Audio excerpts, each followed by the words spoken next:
Calaroga Shark Media.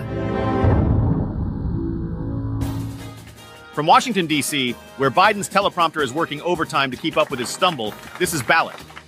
That's right. And Trump thinks being nice is something you catch after getting shot. Let's hit this. Joe Biden delivered an Oval Office address that was part passing the torch and part I'm too old for this crap. Biden, looking like he just woke up from a nap in the Lincoln bedroom, declared, "I revere this office, but I love my country more. The defense of democracy is more important than any title." Which is a fancy way of saying, I'd rather watch Matlock reruns than deal with another debate. He didn't mention Trump by name, probably because he was afraid he'd summon him like Beetlejuice. Actually, let's see if that works. I could use some high-profile guests on this show. Donald Trump, Donald Trump, Donald Trump. Trump and Beetlejuice have a lot in common. They both love attention, have wild hair, and tend to pop up when you least want them to. Biden went all fortune cookie on us, saying, America is going to have to choose between moving forward or backward, between hope and hate, between unity and division. Apparently, he forgot the option of sideways while doing the Macarena. Our soon-to-be ex-candidate also didn't mention his VP, Kamala Harris. I guess he's taking the, if you can't say something nice, don't say anything at all, approach to a whole new level. Now, some Republicans are calling for Biden to resign, because apparently, they think running the country is like a game of musical chairs. If you're not in the race, you've got to give up your seat. But Biden's not having it. He's sticking around for the next 6 months, promising to lower costs for hardworking families. So get ready for the Biden's bargain basement sales at the White House gift shop. As for his delivery, let's just say it was about as smooth as a cobblestone street. He stumbled over his words more times than I've stumbled out of a bar on New Year's Eve. At one point he said, "In this moment, we can see those we disagree with not as enemies, but as fellow Americans. Can we do that?" I don't know, Joe. Can we? But hey, give the guy some credit. He's been through a lot. As he put it, he stood in a winter of peril and a winter of possibilities. Sounds like the tagline for a Game of Thrones spin-off. Meanwhile, at a rally in North Carolina, Donald Trump, sporting his signature, "I just stuck my finger in an electrical socket" hairdo, couldn't resist taking a jab at Biden. He proclaimed, 3 days ago, we officially defeated the worst president in the history of our country, crooked Joe Biden. Apparently, Trump's calendar is as reliable as his legal defense strategy. Fox News coverage included having on some doctors who, wait for it, didn't think Joe looked too good. Shocker. A fair and balanced shocker.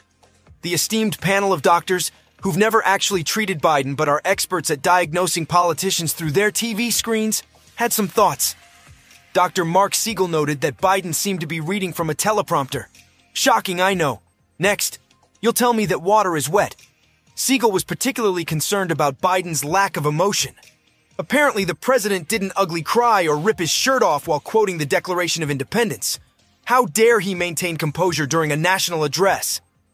Meanwhile, Dr. Robert Lufkin, who's probably still trying to figure out how to unmute himself on Zoom, pointed out that Biden's speech was less demanding than the more spontaneous Q&A debate format.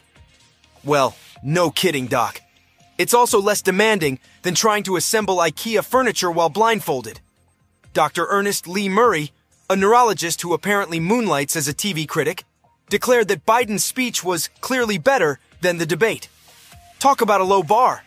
That's like saying getting a root canal is clearly better than being mauled by a bear. But the real kicker? The White House press office, in a statement that definitely wasn't written by an intern 5 minutes before deadline, assured us that health was not a factor in Biden's decision to withdraw. What was the deciding factor then? Did Joe just want to ruin my weekends for the entire month of July? In a shocking development, the producers of this podcast put this story here and not in the final segment over the upbeat music with an expectation that I make it funny. Fred Trump, the nephew of our favorite spray-tanned ex-president, decided to spill some family tea hotter than a McDonald's coffee lawsuit. And boy, did he serve it scalding. Fred, being the good guy he is, wanted to use his White House connections to help people with disabilities. How naive of him to think Uncle Donald might actually care about something that doesn't have his name on it in gold letters. Now, picture this. Fred's in the Oval Office, probably surrounded by more flags than a 4th of July parade. When Trump drops this gem, those people, maybe those kinds of people should just die.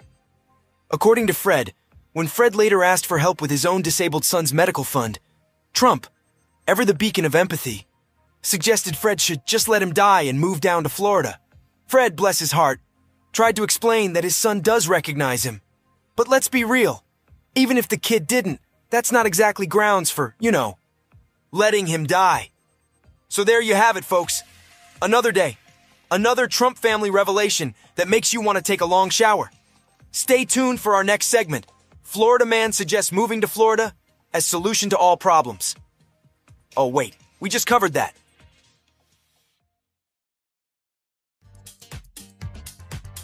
Trump is trying out some nicknames for Harris. Trump, fresh from his brush with mortality, declared, "Something happened to me when I got shot. I became nice. Yeah, and my ex-girlfriend Norma isn't crazy." Trump quickly followed up with, "You can't be too nice," to which Norma said, "You can't be too crazy." So I guess getting shot made Trump nice for about, 30 seconds? The crowd, clearly thrilled by this display of linguistic gymnastics, started chanting, "Fight! Fight! Fight!" Because nothing says stable democracy like treating a presidential election like a schoolyard brawl, am I right? Or maybe they've just been playing a lot of college football 25 on Xbox. Trump is running out of original material, going with line Kamala Harris. "You've been terrible at everything you've done," he said, as though speaking to her directly. "You're ultra-liberal, and we don't want you here. We don't want you anywhere. Kamala, you're fired." As someone who makes hacky jokes 50 times an episode, the actual Trump making a "you're fired" joke is as lame as, Donald Trump making a "you're fired" joke. Meanwhile, Harris, not one to be outdone in the verbal sparring department, flexed her prosecutor muscles. She essentially said, "I've dealt with bad guys before, and Trump, you're just another perp in an ill-fitting suit." Okay, she didn't say exactly that, but you get the gist. So there you have it, folks. The 2024 election, where the insults are made up and the facts don't matter. Portions of today's program were made with the help of AI, especially the Beetlejuice joke, which, let's be real, was funnier than Trump's material.